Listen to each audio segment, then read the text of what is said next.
Hey guys welcome back to Arcanex. നമ്മൾ ഇന്ന് discuss ചെയ്യുന്നത് SSLC ഫിസിക്സിനകത്ത് നിങ്ങൾ അറിഞ്ഞിരിക്കേണ്ട വളരെ ബേസിക് ആയിട്ടുള്ള കാര്യങ്ങളാണ്. സോ നമ്മൾ സ്റ്റാർട്ട് ചെയ്യുന്നു റീഅറേഞ്ച്മെന്റ് ഓഫ് ഇക്വേഷൻ എന്ന് പറഞ്ഞ ടോപ്പിക്കിൽ. നോക്കണേ, ഒരു ഇക്വേഷൻ ഞാൻ എടുക്കുകയാണ്. Speed is equal to distance divided by time എന്ന് പറഞ്ഞ ഇക്വേഷൻ എടുത്തു. എന്താ? Speed is equal to distance divided by time. നമ്മൾ ചെറിയ ക്ലാസ്സുകളിലൊക്കെ പഠിച്ചിട്ടുള്ള ഇക്വേഷൻ ആണ്. വേഗത ഈസ് ഈക്വൽ ടു ദൂരം ബൈ സമയം. ഈ ഇക്വേഷനകത്ത് ടൈമിനുള്ള ഇക്വേഷൻ എന്താണെന്ന് ചോദിച്ചാൽ നിങ്ങൾ എന്താ ചെയ്യാ? ഇക്വേഷനെ റീഅറേഞ്ച് ചെയ്ത് വെക്കും അല്ലെ. പലർക്കും ബുദ്ധിമുട്ടുണ്ടാക്കുന്ന എന്നാൽ വളരെ സിമ്പിൾ ആയിട്ടുള്ള ടെക്നിക്കുകൾ ഉപയോഗിച്ച് നമുക്ക് ചെയ്യാൻ പറ്റുന്ന ഒരു കാര്യമാണ് ഇത്. എങ്ങനെയാ ചെയ്യാൻ നോക്കിയാലോ? നോക്കണേ, ഇവിടെ speed is equal to distance by time ആണ്. സ്പീഡ് എന്ന് പറയുന്നത് ഇക്വേഷന്റെ ഇടതുഭാഗത്ത് മുകളിലായിട്ടാണുള്ളത്. ടൈം എന്ന് പറയുന്നത് ഇക്വേഷന്റെ റൈറ്റ് സൈഡിൽ താഴെയായിട്ടാണുള്ളത്. അപ്പൊ എങ്ങനെ നമുക്ക് ടൈമിന്റെ ഇക്വേഷൻ കിട്ടും? നോക്കണേ, ഈ സ്പീഡ് മുകളിലുള്ള ആളും ടൈം താഴെയുള്ള ആളുമാണ്. ഇവരെ നമുക്ക് അങ്ങോട്ടും ഇങ്ങോട്ടേക്കും മാറ്റാം. അങ്ങനെ അങ്ങോട്ടേക്കും ഇങ്ങോട്ടേക്കും മാറ്റിക്കഴിഞ്ഞാൽ നമുക്ക് എന്താ ഇക്വേഷൻ കിട്ടുക? ടൈം മുകളിലോട്ടേക്ക് വരും, ഈ സ്പീഡ് എന്ന് പറയുന്ന ആള് താഴോട്ടേക്ക് ഇറങ്ങും, ഡിസ്റ്റൻസ് അവിടെ തന്നെ. അങ്ങനെയാണെങ്കിൽ time is equal to distance divided by speed ആണ് എന്ന് നമുക്ക് ഇക്വേഷൻ കിട്ടി. സിമ്പിൾ അല്ലേ? എളുപ്പത്തിൽ റീഅറേഞ്ച് ചെയ്യാൻ പഠിച്ചില്ലേ? ഓക്കെ അല്ലേ? ഇനി നോക്കണേ, നമുക്ക് ഡിസ്റ്റൻസ് ആണ് കിട്ടേണ്ടത് എന്ന് വിചാരിക്കാം. നമ്മുടെ ഇക്വേഷൻ എന്താ? നമ്മുടെ ഇക്വേഷൻ എന്ന് പറയുന്നത് speed is equal to distance divided by time ആണ്. നമുക്ക് വേണ്ടത് എന്താ? നമുക്ക് ഇനി കണ്ടുപിടിക്കേണ്ടത് ഡിസ്റ്റൻസ് അല്ലെങ്കിൽ ദൂരമാണ്. എങ്ങനെയാ ഡിസ്റ്റൻസ് കാണുക? ആ ഡിസ്റ്റൻസിനെ അവിടെ വെക്കുക. എന്നിട്ട് വേണ്ടാത്ത ആൾ ആരാണ്? യെസ്, വേണ്ടാത്ത ആൾ ഇവിടെ ടൈം എന്ന് പറഞ്ഞ ആളാണ്. ഈ ടൈമിനെ നമ്മൾ അപ്പുറത്തോട്ടേക്ക് ഇക്വേഷന്റെ ലെഫ്റ്റ് ഹാൻഡ് സൈഡിലേക്ക് ഇടത് ഭാഗത്തോട്ടേക്ക് കൊണ്ടുപോകണം. അങ്ങനെ കൊണ്ടുപോയി കഴിഞ്ഞാൽ നമുക്ക് കിട്ടും എന്താ കിട്ടുക? ദാ ഡിസ്റ്റൻസിനെ അവിടെ തന്നെ വെച്ചു. ഡിസ്റ്റൻസ് ഡിവൈഡഡ് ബൈ ടൈം ആയിരുന്നു. ആ ഡിവൈഡഡ് ബൈ ടൈം ഇക്വേഷന്റെ ഇടത് ഭാഗത്തോട്ടേക്ക് വരുമ്പോ ഇൻറ്റു ടൈം ആയിട്ട് മാറും, മൾട്ടിപ്ലൈ ചെയ്യേണ്ടതായിട്ട് വരും. അപ്പൊ നമുക്ക് ഇക്വേഷനെ മാറ്റി എഴുതാം. Speed into time is equal to distance ആണ്. Speed into time is equal to distance, അല്ലെങ്കിൽ distance is equal to speed into time ആണ്. ഇക്വേഷന് നമ്മൾ നേരെ തലതിരിച്ചെടുത്തു. എളുപ്പ പരിപാടിയല്ലേ? സിമ്പിൾ പരിപാടിയാണ്. അപ്പൊ ഇയാളെ ഷോർട്ട് ഫോമിലേക്ക് റെപ്രസെന്റ് ചെയ്യുകയാണെങ്കിൽ നമുക്ക് ഇങ്ങനെ എഴുതാം. Speed is equal to distance by time ആണ്. ഇനി ഇവിടെ ടൈമിനെയാണ് നിങ്ങൾക്ക് കാണേണ്ടതെങ്കിൽ എന്ത് ചെയ്യുക? ടൈമിനെ അങ്ങോട്ടേക്ക് കൊണ്ടുപോവാ, സ്പീഡിനെ താഴോട്ടേക്ക് എടുക്കുക. അപ്പൊ ഇക്വേഷൻ എന്ത് കിട്ടും? ഇക്വേഷൻ നമുക്ക് കിട്ടും, yes, time is equal to distance divided by speed ആണ്. ഇനി നിങ്ങൾക്ക് ഇവിടെ ഡിസ്റ്റൻസ് കാണണമെങ്കിലോ? നോക്കണേ, distance S is equal to ഈ സ്പീഡിനെ അങ്ങോട്ടേക്ക് എടുക്കുക, സ്പീഡ് ഇൻറ്റു ടൈം എന്ന് നമുക്ക് ഇക്വേഷൻ കിട്ടി. എളുപ്പ പരിപാടിയാണ്, സിമ്പിൾ പരിപാടിയാണ്. അപ്പൊ നമ്മൾ റീഅറേഞ്ച്മെന്റ് ഏകദേശം ഒരു ഐഡിയ കിട്ടിയില്ലേ? ഒരൊറ്റ ഇക്വേഷൻ കൂടെ നോക്കാം. എന്താ ഇക്വേഷൻ? നോക്കണേ, നമ്മള് ചെറിയ ക്ലാസ്സുകളിലായിട്ട് പഠിച്ചിട്ടുള്ള ഒരു കാര്യമാണ് ഓംസ് ലോ. ഓംസ് ലോയിൽ നമ്മൾ പഠിക്കുന്നത് എന്താ? Voltage is equal to current into resistance ആണ്, അല്ലെങ്കിൽ V is equal to I into R എന്നാണ് നമ്മൾ പഠിച്ചിട്ടുള്ളത് അല്ലെ. ഇവിടെ നിങ്ങളോട് കറണ്ടിനുള്ള ഇക്വേഷൻ ചോദിക്കുകയാണ്. നോക്കണേ, ഇവിടെ വി എന്ന് പറയുന്നത് വോൾട്ടേജ് ആണ്. ഓക്കെ, വി എന്ന് പറയുന്നത് വോൾട്ടേജ് അല്ലെങ്കിൽ പൊട്ടൻഷ്യൽ ഡിഫറൻസ് ആണ്. ഐ എന്ന് പറയുന്നത് കറണ്ട് ആണ്. ആർ എന്ന് പറയുന്നത് റെസിസ്റ്റൻസ് ആണ്. ഓക്കെ, ഇവിടെ നിങ്ങളോട് കറണ്ടിനുള്ള ഇക്വേഷൻ ചോദിക്കുകയാണ്. കറണ്ട് എന്ന് പറഞ്ഞാൽ ഐ എന്ന് പറഞ്ഞല്ലേ റെപ്രസെന്റ് ചെയ്തിട്ടുള്ളത്. അപ്പൊ ഇവിടെ കറണ്ടിനുള്ള ഇക്വേഷൻ ചോദിച്ചു കഴിഞ്ഞാൽ നമ്മൾ എന്ത് ചെയ്യണം? നമുക്ക് തന്നിട്ടുണ്ട് V is equal to I into R ആണ്. ഇവിടെ നമുക്ക് വേണ്ടത് ആരാ? കറണ്ടിനെ വേണം. കറണ്ടിനെ വേണമെങ്കിൽ ആരെ മാറ്റണം? ഇവിടെ റെസിസ്റ്റൻസിനെ ആറിനെ മാറ്റണം. V is equal to I into R ആണ്. ഇവിടെ നമുക്ക് വേണ്ടത് കറണ്ട് കുട്ടനെയാണ്. ഈ കറണ്ട് കുട്ടനെ അവിടെ വെച്ചുകൊണ്ട് ഈ റെസിസ്റ്റൻസിനെ ഇക്വേഷന്റെ ഇപ്പുറത്തെ സൈഡിലേക്ക് ലെഫ്റ്റിലേക്ക് കൊണ്ടുവരണം. നോക്കണേ, voltage is equal to current into resistance അല്ലേ, ഇൻറ്റു ആർ അല്ലേ. ആ ഇൻറ്റു ആർ ഇക്വേഷന്റെ ഇപ്പുറത്തെ സൈഡിലേക്ക് വരുന്ന സമയത്ത് ഡിവൈഡഡ് ബൈ ആർ ആയിട്ട് മാറും. അപ്പൊ നമുക്ക് ഇക്വേഷൻ മാറ്റി എഴുതാം. I is equal to V divided by R ആണ്. എന്താ സംഭവിച്ചത്? ഈ R ഇൻറ്റു R നേരെ ഇപ്പുറത്തോട്ടേക്ക് വരുമ്പോ ഡിവൈഡഡ് ബൈ R ആയിട്ട് മാറും. സോ നമുക്ക് ഇക്വേഷൻ കിട്ടി, V by R is equal to I ആണ്, അല്ലെങ്കിൽ I is equal to V divided by R ആണ് എന്ന് നമുക്ക് ഇക്വേഷൻ കിട്ടി. എളുപ്പ പരിപാടിയല്ലേ? സിമ്പിൾ പരിപാടിയല്ലേ? ഇനി നിങ്ങൾക്ക് റെസിസ്റ്റൻസ് കാണണമെങ്കിലോ? നിങ്ങൾക്ക് റെസിസ്റ്റൻസ് R ആണ് കാണേണ്ടതെങ്കിൽ ഈ റെസിസ്റ്റൻസിനെ അങ്ങോട്ട് എടുക്കുക, ഈ കറണ്ടിനെ താഴോട്ടേക്ക് എടുക്കുക. അങ്ങനെ ഇക്വേഷൻ മാറ്റിക്കഴിഞ്ഞാൽ നമുക്ക് കിട്ടും resistance R is equal to V അവിടെ തന്നെ വെച്ചു, കറണ്ട് താഴോട്ടേക്ക് ഇറങ്ങി, R is equal to V/I എന്ന് പറഞ്ഞ് റീഅറേഞ്ച് ചെയ്ത് നമുക്ക് ഇക്വേഷൻ കിട്ടി. സോ ഇക്വേഷൻ റീഅറേഞ്ച്മെന്റ് ഇപ്പോൾ ഒരു ബുദ്ധിമുട്ടും അല്ലാതായി. ക്ലിയർ അല്ലേ? സെറ്റ് അല്ലേ? റെഡി ആണെങ്കിൽ ഓക്കെ ആണെങ്കിൽ നമുക്ക് അടുത്ത ടോപ്പിക് ഡിസ്കസ് ചെയ്യാം. That is proportionality. പ്രൊപ്പോർഷനാലിറ്റി രണ്ട് തരത്തിലുണ്ട്. ഏതാ? ഒന്ന് ഡയറക്ട്ലി പ്രൊപ്പോർഷണലും, രണ്ട് ഇൻവേഴ്സ്ലി പ്രൊപ്പോർഷണലും. എന്താ ഈ ഡയറക്ട്ലി പ്രൊപ്പോർഷണൽ എന്ന് പറഞ്ഞാൽ? നോക്കണേ, ഡയറക്ട്ലി പ്രൊപ്പോർഷണൽ നമ്മൾ ഇങ്ങനെയാണ് റെപ്രസെന്റ് ചെയ്യുക. ഇങ്ങനെ എഴുതി കഴിഞ്ഞാൽ എന്താ ഉദ്ദേശിക്കുന്നത്? ഇവിടെ എക്സ് പ്രൊപ്പോർഷണൽ ടു വൈ എന്നാണ് എഴുതിയിട്ടുള്ളത്. നോക്കണേ, ഈ സിമ്പിൾ റെപ്രസെന്റ് ചെയ്യുന്നത് എന്തിനെയാ? പ്രൊപ്പോർഷനാലിറ്റിയാണ്. എന്ന് പറഞ്ഞാല് എക്സ് പ്രൊപ്പോർഷണൽ ടു വൈ എന്ന് ഇങ്ങനെ എഴുതുന്ന സമയത്ത് നോക്കിയാൽ നമുക്ക് കാണാം രണ്ടുപേരും ഒരേ ലെവലിലാണ് അപ്പുറത്തും ഇപ്പുറത്തുള്ളത് എന്ന് പറഞ്ഞാൽ അതിന്റെ അർത്ഥം എന്താ? ഇവിടെ നിങ്ങൾ എക്സ് കൂട്ടിക്കഴിഞ്ഞാല് അല്ലെങ്കിൽ എക്സ് ഇൻക്രീസ് ചെയ്ത് കഴിഞ്ഞാല് വൈയും ഇൻക്രീസ് ചെയ്യപ്പെടും. അപ്പൊ എക്സ് കുറച്ചാലോ? എക്സ് ഡിക്രീസ് ചെയ്ത് കഴിഞ്ഞാല് വൈയും ഡിക്രീസ് ചെയ്യപ്പെടും. അപ്പോ എക്സ് കൂടുമ്പോ വൈ കൂടുകയും എക്സ് കുറയുമ്പോ വൈ കൂടുകയും ചെയ്യുന്ന ആ പ്രൊപ്പോർഷനാലിറ്റിയാണ് നമ്മൾ ഡയറക്ട്ലി പ്രൊപ്പോർഷണൽ എന്ന് വിളിക്കുന്നത്. അപ്പൊ എന്താ ഈ ഇൻവേഴ്സ്ലി പ്രൊപ്പോർഷണൽ എന്ന് പറഞ്ഞാൽ? നോക്കണേ, എക്സ് പ്രൊപ്പോർഷണൽ ടു 1/y എന്ന് എഴുതി. ഇങ്ങനെ എഴുതി എന്താ എഴുതിയത്? X proportional to 1/y. ഇതിനെ രണ്ട് രീതിയിൽ നമുക്ക് വായിക്കാം, അതുകൂടെ ഓർത്ത് വെക്കണേ. എക്സ് പ്രൊപ്പോർഷണൽ ടു 1/y എന്ന് വായിക്കാം. അല്ലെങ്കിൽ എങ്ങനെ വായിക്കാം? നോക്കണേ, x is inversely proportional to y. X is inversely proportional to y എന്ന് പറഞ്ഞാല് എന്താണ് അതിന്റെ അർത്ഥം? നിങ്ങൾ മനസ്സിലാക്കി വെക്കണം. ഇവിടെ എക്സ് മുകളിലും വൈ അപ്പുറത്തെ സൈഡിൽ താഴെയാണുള്ളത് എന്ന് പറഞ്ഞാൽ അതിന്റെ അർത്ഥം എന്താണെന്നറിയോ? നേരത്തെ കേസിൽ എക്സും വൈയും ഒരേ സൈഡിൽ മുകളിലായിട്ടാണ് ഉള്ളത് എന്ന് പറഞ്ഞാൽ എക്സ് കൂടുമ്പോൾ വൈ കൂടിയിരുന്നു, എക്സ് കുറയുമ്പോൾ വൈ കുറഞ്ഞു. പക്ഷെ ഇവിടെ എക്സ് മുകളിലും വൈ അപ്പുറത്തെ സൈഡിൽ താഴെയാണ് എന്ന് പറഞ്ഞാൽ അതിന്റെ അർത്ഥം എന്താ? അത് ഇൻവേഴ്സ്ലി പ്രൊപ്പോർഷണൽ ആണ്, അല്ലെങ്കിൽ വിപരീത അനുപാതത്തിലാണ് എന്ന് പറഞ്ഞാല് നിങ്ങൾ ഇവിടെ എക്സ് കൂട്ടി എന്ന് വിചാരിക്കുക. അപ്പൊ എന്താ സംഭവിക്കാന്നറിയോ? വൈ കുറയും. ഒരാള് കൂടുമ്പോ മറ്റേ ആള് കുറയും. അപ്പൊ എക്സ് കുറച്ചു കഴിഞ്ഞാലോ? എക്സ് കുറച്ചു കഴിഞ്ഞാല് വൈ ഇൻക്രീസ് ചെയ്യപ്പെടും. അപ്പൊ മനസ്സിലാക്കി വെക്കേണ്ട കാര്യം എന്താ? ഒരാൾ കൂടുമ്പോ മറ്റേ ആള് കുറയുന്നതിനെയാണ് നമ്മൾ ഇൻവേഴ്സ്ലി പ്രൊപ്പോർഷണൽ എന്ന് പറയുന്നത്. സോ ഇവിടെ എക്സ് വൈക്ക് ഇൻവേഴ്സ്ലി പ്രൊപ്പോർഷണൽ ആണ് എന്ന് പറഞ്ഞു വെക്കാം. ക്ലിയർ ആയിട്ടുണ്ടോ? ഓക്കെ ആണ്. അങ്ങനെയാണെങ്കിൽ ഒരു എക്സാമ്പിൾ നോക്കാം. എന്താ എക്സാമ്പിൾ? ഇൻവേഴ്സ്ലി പ്രൊപ്പോർഷണൽ ഒരു എക്സാമ്പിൾ നമുക്ക് നോക്കാം. Frequency F is equal to ഫ്രീക്വൻസിയെ ഞാൻ എഫ് എന്ന് റെപ്രസെന്റ് ചെയ്തു.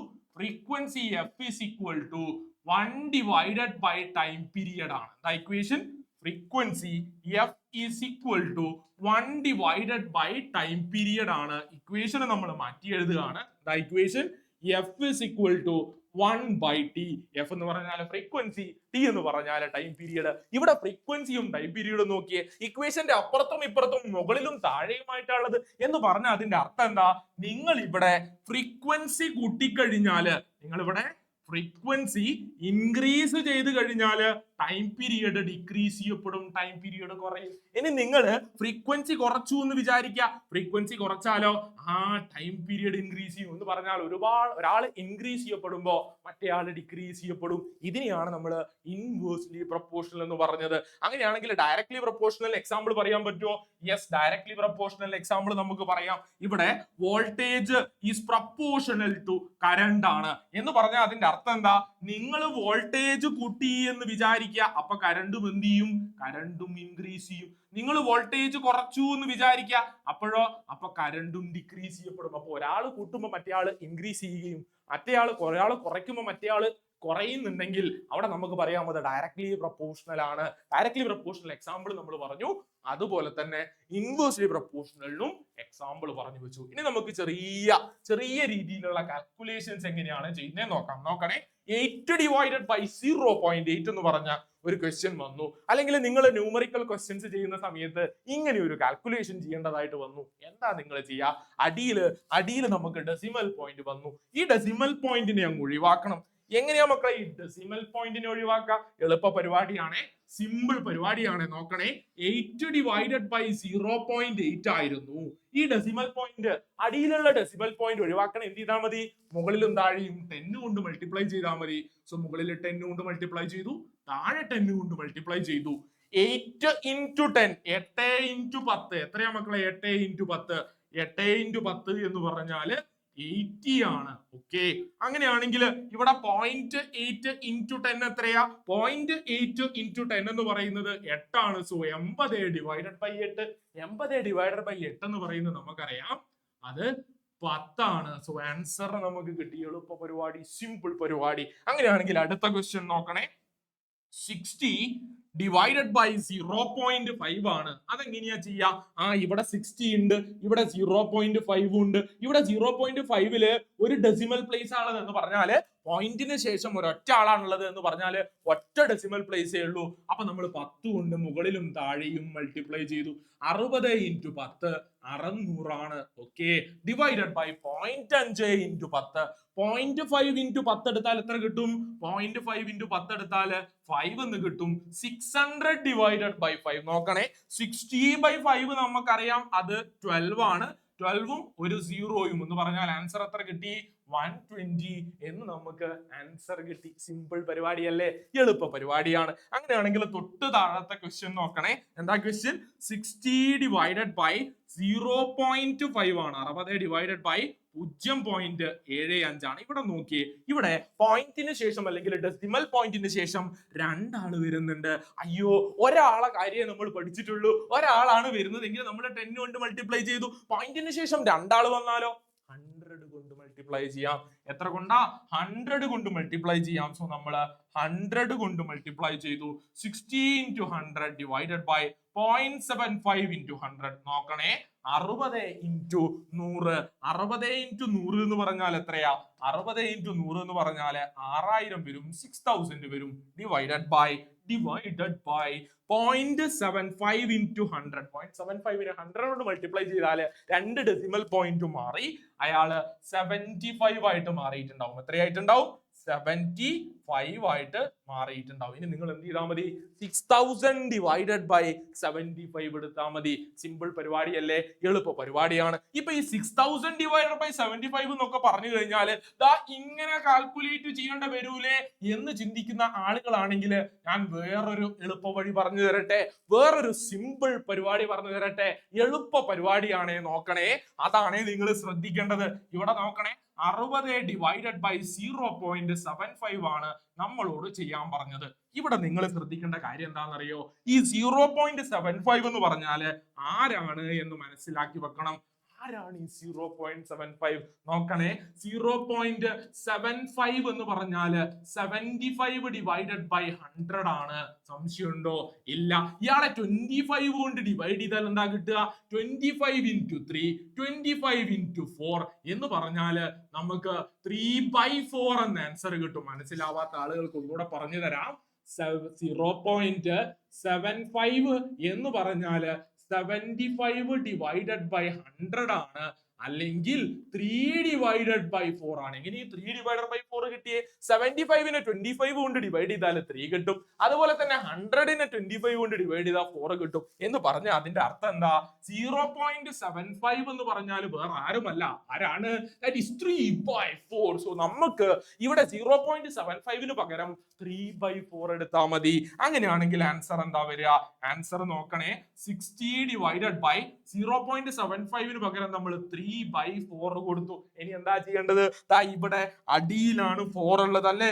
ഈ അടിയിലുള്ള ഈ 4 മേലോട്ടേക്ക് എടുത്താൽ മതി. അടിയിലുള്ള ഈ 4 മേലോട്ടേക്ക് എടുക്കുകയാണെങ്കിൽ നമുക്ക് ആൻസർ കിട്ടും. എന്താ കിട്ടുക?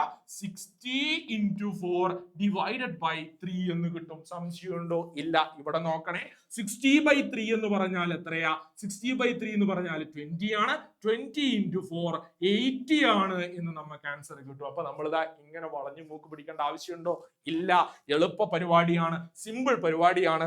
ഇവിടെ നമ്മൾ 0.75ന് പകരം 3/4 എന്ന് കൊടുത്തു. 60 divided by 3/4 ആണ്. ഈ 4 മുകളിലോട്ടേക്ക് പോയി 60 into 4 ആയി. 60 into 4/3 ആണ്. 60/3 എന്ന് പറഞ്ഞാൽ 20 ആണ്. സോ 20 into 4 80 എന്ന് നമുക്ക് ആൻസർ കിട്ടി. ഒരു ക്വസ്റ്റ്യൻ കൂടെ ആ മെത്തേഡില് നമുക്ക് ചെയ്തു നോക്കാം. നോക്കണേ, 150 divided by 0.75 ആണെന്ന് വിചാരിക്കണ്ട. 150 ഡിവൈഡഡ് ബൈ 0.75. ഈ 0.75 എന്ന് പറഞ്ഞാൽ ആരാ? 0.75 എന്ന് പറഞ്ഞാൽ 3/4 ആണ്. അങ്ങനെയാണെങ്കിൽ എന്താ ആൻസർ വരിക? സിമ്പിൾ ആയിട്ട് നമുക്ക് ആൻസർ ചെയ്യാം. 150 ഡിവൈഡഡ് ബൈ 3/4 ആണ്. ഈ 4 കുട്ടൻ മേലേക്ക് പോണ്ടേ? 4 കുട്ടൻ മേലോട്ടേക്ക് പോയാൽ എന്താ നമുക്ക് കിട്ടുക? നമുക്ക് കിട്ടും 150 into 4 ഡിവൈഡഡ് ബൈ 3 ആണ്. 150/3 150/3. നോക്കണേ, ഇവിടെ നോക്കണേ, 15/3 എന്ന് പറഞ്ഞാൽ 5 ആണ്. ഒരു 0 കൂടെ വന്നു കഴിഞ്ഞാൽ എന്താവും? 50 ആകും. സോ 50 into 4 എടുത്താൽ നമുക്ക് ആൻസർ കിട്ടും അത് 200 ആണ് എന്ന ആൻസർ കിട്ടും. എളുപ്പ പരിപാടിയല്ലേ? സിമ്പിൾ പരിപാടിയാണ്. അപ്പൊ ഇവിടെ ശ്രദ്ധിക്കേണ്ട കാര്യം എന്താ? 0.75 എന്ന് പറഞ്ഞാൽ 3/4 ആണ്. അതുപോലെ 0.25 എന്ന് പറഞ്ഞാൽ എന്താ? 0.25 എന്ന് പറഞ്ഞു കഴിഞ്ഞാൽ നോക്കണേ, 0.25 എന്ന് പറഞ്ഞാൽ 25/100 ആണ്. 25നെ 25 കൊണ്ട് ഡിവൈഡ് ചെയ്താൽ 1 ആകും. 100നെ 25 കൊണ്ട് ഡിവൈഡ് ചെയ്താൽ 4 കിട്ടും. എന്ന് പറഞ്ഞാല് 0.25 എന്ന് പറഞ്ഞാൽ ആരാ? 0.25 എന്ന് പറഞ്ഞാൽ 1/4 ആണ്. അതുപോലെ നിങ്ങൾ ഓർത്തിരിക്കേണ്ട കാര്യം എന്താണെന്നറിയോ? അതുപോലെ നിങ്ങൾ ഓർത്തിരിക്കേണ്ട കാര്യം എന്താ? നോക്കണേ, 0.80 എന്ന് കൊടുക്കുക എന്ന് വിചാരിക്കാം. എന്താ? 0.80 എന്ന് കൊടുത്തു. ഈ 0.80 എന്ന് പറഞ്ഞാൽ എന്താ? നോക്കണേ, 0.80 എന്ന് പറഞ്ഞാൽ 80/100 ആണ്. എന്താണ്? 80/100 ആണ്. അപ്പൊ നമുക്ക് എന്ത് കിട്ടും? 8/10 എന്ന് കിട്ടും. 8/10നെ വീണ്ടും ഷോർട്ട് ആക്കിയാൽ എന്താ കിട്ടുക? 8/10 എന്ന് പറയുന്നത് 4/5 ആണ്. അപ്പൊ ഓർത്ത് വെക്കുക, ഇവിടെ 0.8 എന്ന് പറഞ്ഞാല് അത് 4 ഡിവൈഡഡ് ബൈ 5 ആണ്. സിമ്പിൾ അല്ലേ? എളുപ്പമല്ലേ? സോ ഇത്തരത്തിലുള്ള കാര്യങ്ങൾ നിങ്ങൾ കൃത്യമായിട്ടും വ്യക്തമായിട്ടും മനസ്സിലാക്കി വെക്കാം. എളുപ്പ പരിപാടിയാണ്, സിമ്പിൾ പരിപാടിയാണ്. ചെറിയ ചെറിയ ഷോർട്ട് കട്ടുകൾ ഉണ്ടെങ്കിൽ ന്യൂമറിക്കൽ ക്വസ്റ്റ്യൻസ് നമുക്ക് വളരെ സിമ്പിൾ ആയിട്ട് ചെയ്തു പോകാം. സോ അടുത്ത പാർട്ട് വരെ വീണ്ടും കാണുന്നതിന് മുന്നേ ഗുഡ് ബൈ.